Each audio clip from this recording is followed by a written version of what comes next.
Hello' student, আজি তোমালোকৰ কাৰণে লৈ আহিছোঁ 2023 প্ৰি ফাইনেল হৈ যোৱা কুৱেশ্যন পেপাৰটো। তোমালোকে এটা এটাকৈ চাই যাবা, মই কৈ যাম। আৰু ভিডিঅ'টো ভাল লাগিলে লাইক কৰিবা, শ্বেয়াৰ কৰিবা, ছাবস্ক্ৰাইব কৰি ৰাখিবা চেনেলটো।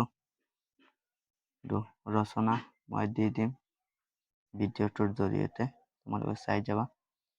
কুৱেশ্যন নং 1 দিছে অতি চমুকৈ উত্তৰ লিখা যিকোনো দুটা। কটো দিছে অসমীয়া সাহিত্যৰ বুৰঞ্জীত এবুমুখী গ্ৰন্থখনৰ ৰচক কোন? খটো দিছে ফ্ৰম ভলগা টু গংগা কাৰ ৰচনা? গটো দিছে কুঁৱলীয়ে কালৈ প্ৰথমে ইমেইল কৰিছিল? কুৱেশ্যন নং 2 তোমাৰ দিছে চমু উত্তৰ লিখা যিকোনো দুটা। কটো তোমাৰ দিছে ছাত্ৰসকলে কাৰ্যকৰী শিক্ষা ক'ৰ পৰা কিদৰে লাভ কৰিব পাৰে? ফটো দিছে অজন্তাৰ ছবিবোৰত প্ৰকাশ পোৱা বাব বস্তু দুটা কি কি? গটো দিছে ভাইৰাছে কম্পিউটাৰ এটাৰ কিদৰে বিজুতি ঘটাব পাৰে? কুৱেশ্যন নং 3 তোমাৰ দিছে তলৰ যিকোনো দুটা প্ৰশ্নৰ উত্তৰ লিখা। ক'ত দিছে অৰুণিমা সিংহাৰ গড় ক'ত আছিল? ফটো দিছে ভাৰতীয় সংস্কৃতিৰ প্ৰাণ কি? গটো দিছে পাৰ্বতীয় কোন সমাজৰ জীয়াৰী? কুৱেশ্যন নং 4 তোমাৰ দিছে অসমৰ বৈচিত্ৰ্যপূৰ্ণ গোষ্ঠীৰ গাঁথনিতে অসমীয়া সংস্কৃতিৰ বৈশিষ্ট্য ৰক্ষা পৰিছে। কথাষাৰৰ গুৰুত্ব ব্যাখ্যা কৰা, নাইবা তলত আৰু এটা কুৱেশ্যন দি দিছে তোমালোকৰ। ছাত্ৰসকলে কি কি বিষয়ত জ্ঞান লাভ কৰি দেশ সেৱাত ব্ৰতী হ'ব লাগে? 3 মাৰ্কৰ দিছে কুৱেশ্যনটো। কুৱেশ্যন নং 5 তোমাৰ দিছে ভাৰতীয় সংস্কৃতি এক বিৰাট সমন্বয়ৰ বস্তু। ভাৰতীয় সংস্কৃতি পাঠটোৰ আধাৰত বুজাই লিখা। নাইবা দিছে 4 মাৰ্কৰ।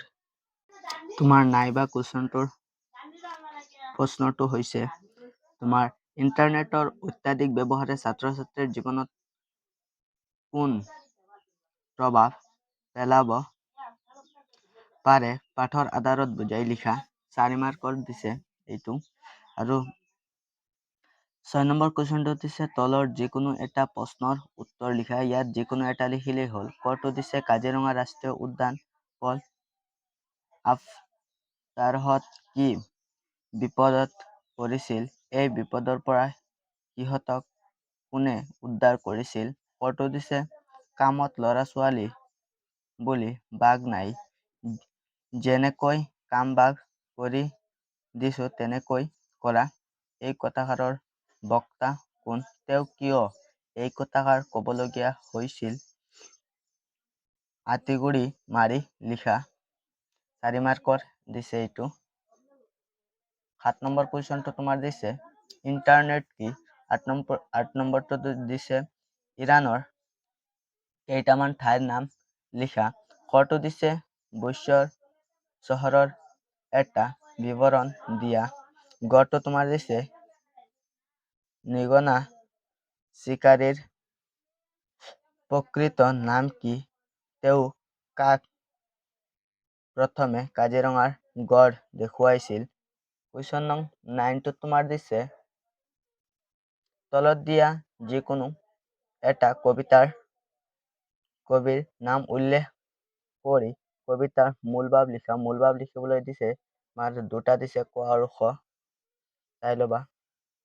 বৰগীত, খ দিছে দৃষ্টান্তৰ। কুৱেশ্যন নং 10 তোমাৰ দিছে তলত দিয়া যিকোনো এটা প্ৰশ্নৰ অতি চমু উত্তৰ দিয়া। কটো দিছে মুখ-পাহ মানে কি? এইটোৰ উত্তৰ হৈ যাব মায়াৰ বন্ধন। খটো দিছে জিকিৰৰ ৰচক কোন? এইটো হ'ব আজান ফকীৰ। কুৱেশ্যন নং 11 তোমাৰ দিছে 11 দিছে ব্যাখ্যা কৰা যিকোনো এছোৱা। যিকোনো এটা ব্যাখ্যা কৰিলেই হ'ল। পানী মৰে পিয়াহত, অগ্নি মৰে জাৰত, খুদাৰ ৰচুল লুকাই আছে মুমিনৰ আঁৰত।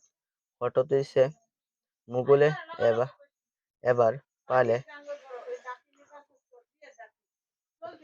এবাৰ পালে শকতিৰ নৱ পৰিচয়। দেশ প্ৰাণ মুক্ত প্ৰাণ অসমৰ স্বদেশ বকতি। কুৱেশ্যন নং 15 টো তোমাৰ দিছে সমাৰ্থক শব্দ লিখা যিকোনো দুটা। আকাশ, ফুল, হাতী, চৰাই। ফটো দিছে প্ৰত্যভঙা যিকোনো দুটা। জাননী, গাঁৱলীয়া, নাটকীয়, বাটৰুৱা। গড়টো তোমাৰ দিছে তলৰ সৰল বাক্য জটিল বাক্যলৈ নিয়া। অকৃতজ্ঞ লোকে ক'তো আসন নাপায়।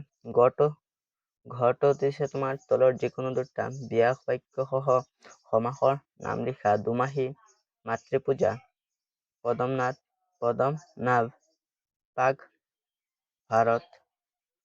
19 নম্বৰটো দিছে তোমাৰ তলৰ যিকোনো দুটা শব্দৰ বিপৰীতাৰ্থক শব্দ লিখা। নিপুণ, সন্মান, আনন্দ, উত্তম। 15 নম্বৰটো তোমাৰ দিছে অৰ্থ প্ৰকাশ হোৱাকৈ বাক্য ৰচনা কৰা। যিকোনো এটা লিখিলেই হ'ল। চকু চৰহা, আকাশত চং পতা, হাতলৰ। 22 নম্বৰটো দিছে তোমাৰ এটা শব্দত প্ৰকাশ কৰা যিকোনো দুটা। কাঁহৰ বাচন, গৰুতা, শৰৎকালত হোৱা অনুষ্ঠান। পনীয়া গাখীৰ দিয়া গাই গৰু, একে গৰুৰ হৃষ্ট। 16 নম্বৰ কুৱেশ্যনটো তোমাৰ দিছে বাপ যিকোনো এটা প্ৰশ্নৰ উত্তৰ লিখা। বাপ সম্প্ৰসাৰণ চাই ল'বা তোমালোকে।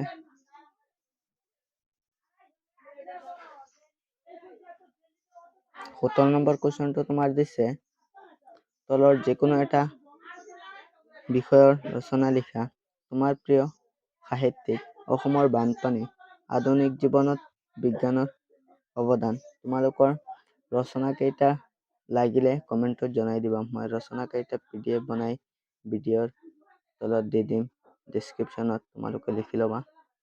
আৰু মোৰ চেনেলত নতুন আহি থাকিলে ছাবস্ক্ৰাইব কৰি লোৱা।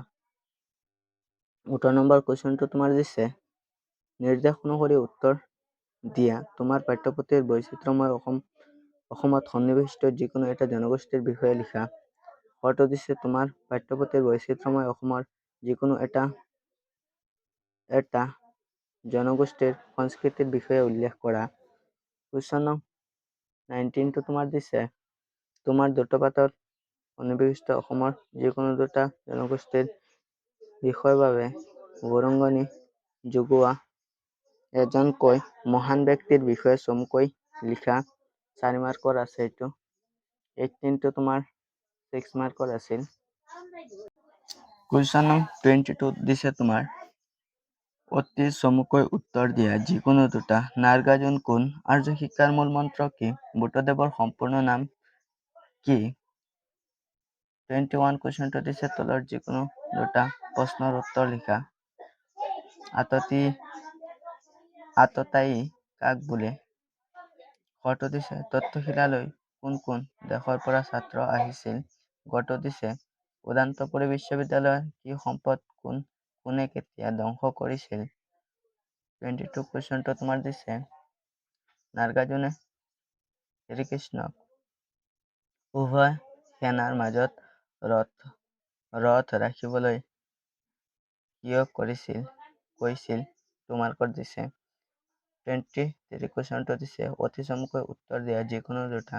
ফটো দিছে কপিলী মুনিৰ মাতৃৰ নাম কি? ফটো দিছে অম্বিকাগিৰি ৰায়চৌধুৰীক কি আখ্যা দিয়া হৈছিল? গড়টো দিছে বিষ্ণুৰ পঞ্চম অৱতাৰ কি? 24 কুৱেশ্যনটো দিছে মাকৰ কি কি গুণৰ কথা ক'বলৈ শিশু কৃষ্ণৰ লাজ লাগে বুলি কৈছিল? কথাখিনি তোমাৰ নিজৰ কথাৰে বহলাই লিখা। 3 মাৰ্কৰ দিছে।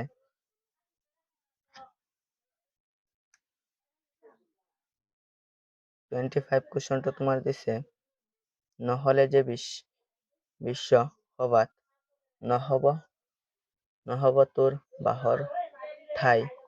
বিশ্বসভাত বাঁহৰ ঠাই পাবলৈ কবিয়ে কি কৰিবলৈ নিৰ্দেশ কৰিছে? নাইবা দিছে, এইটো নোৱাৰিলে আৰু এটা দিছে কুৱেশ্যন। দৰ্জা আৰু দৰবাই কবিতাটোৰ মাজতে কবিৰ স্বদেশ প্ৰেমৰ ভাৱ কিদৰে প্ৰকাশ পাইছে লিখা। 26 কুৱেশ্যনটো দিছে, তলৰ বাক্যটি শুদ্ধকৈ লিখা। তোৰ মা ঘৰত আছেনে? 1 মাৰ্কৰ দিছে। খটো দিছে প্ৰ আৰু পৰা উপসৰ্গৰ একোটাকৈ শব্দ লিখা। গটো দিছে যিকোনো দুটা শব্দৰ আধুনিক ৰূপ লিখা। ঘটো দিছে লিংগ পৰিৱৰ্তন কৰা যিকোনো দুটা। নম্বৰটো দিছে চোন অনুসৰ্গৰে একোটা বাক্য গঠন কৰা। 27 কুৱেশ্যনটো দিছে তোমাৰ ঝুমুৰা পৰ্ব লেচাৰী। ঘৰটো দিছে পয়াৰ, এইটো উদাহৰণ সহ সংজ্ঞা দিয়া যিকোনো দুটা। 4 মাৰ্কৰ দিছে। তোমালোকৰ এইখিনি আছিল প্ৰি ফাইনেলৰ কুৱেশ্যন পেপাৰ 2023। তোমালোকৰ ভিডিঅ'টো ভাল লাগিলে কমেণ্টত জনাই দিবা আৰু PDF লিংক লাগিলে কমেণ্টত কৈ দিবা।